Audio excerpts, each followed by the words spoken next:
So it's September, and September is a really important month to us because it's not only National Suicide Prevention Month, but this week is actually National Suicide Prevention Week.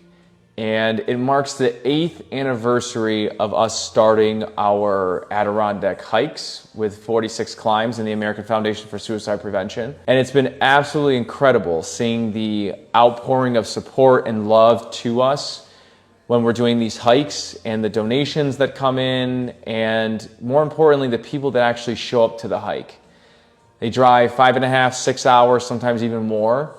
And the whole point of it is to prove to each other that no matter what difficult challenge or task lies ahead of us, that there's always going to be someone right there next to you, supporting you, helping you, guiding you, whatever you need in order to get through that event that you're going through. And it's just crazy to think that it's been 9 years since we lost my little brother to suicide. And at the same time, it's so amazing that we've been able to host this event. We are simply asking you to hug the ones you love and to make sure that they know how much they are loved. I think so often we find out way too late that people were struggling, or that they were too afraid to talk about their feelings. And it's hard to try and reach everyone, which is one of the reasons why we started the whole Youth Mental Health First Aid Initiative.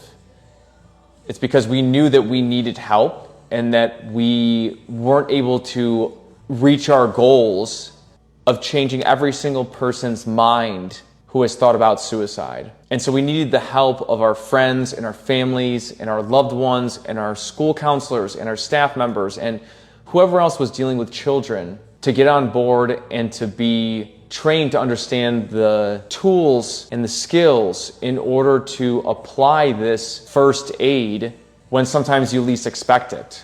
And we hope that you'll never end up having to use it, but in that very rare case where you are able to, you'll know exactly what tools you need to guide you through that challenge.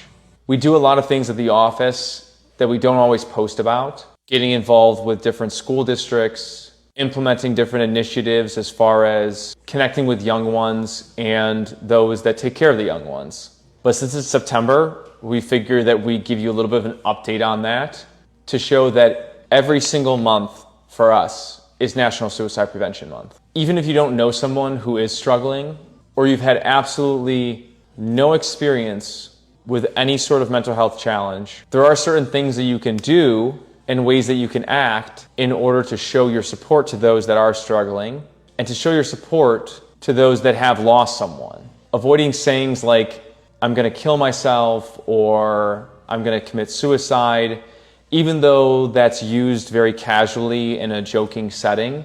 For someone that's actually struggling with their mental health, and especially for someone who has lost someone to suicide, those words really hurt. So just being mindful and cautious of what you say, whether it's in group settings or individually, because again, you never know what someone is going through. With that being said, this is not me scolding you, and this is not me trying to deter you from talking about mental health. We actually want you to do the opposite. We want you to talk about mental health. We want you to be able to connect with people who are struggling, to be able to show your support, to be able to show your love to those that you might not know are even struggling in the first place.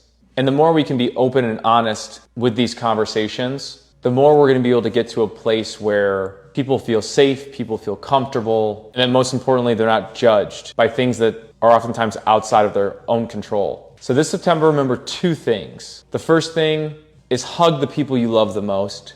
Do it for me. Do it for all of those who have lost someone and who we can't hug today. And 2, be cautious of what you say, because sometimes you might be in the presence of someone who you don't know is struggling or that has lost someone. And always make it a habit to create a safe and welcoming environment for everyone. And lastly, if there's anyone out there who is a teacher or staff member at a school district that feels compelled by this message and that wants to bring the Youth Mental Health First Aid training to your school, reach out to us, as we'd be happy to help set up and implement that training in your guys' school district as well. And as always, thanks again for watching.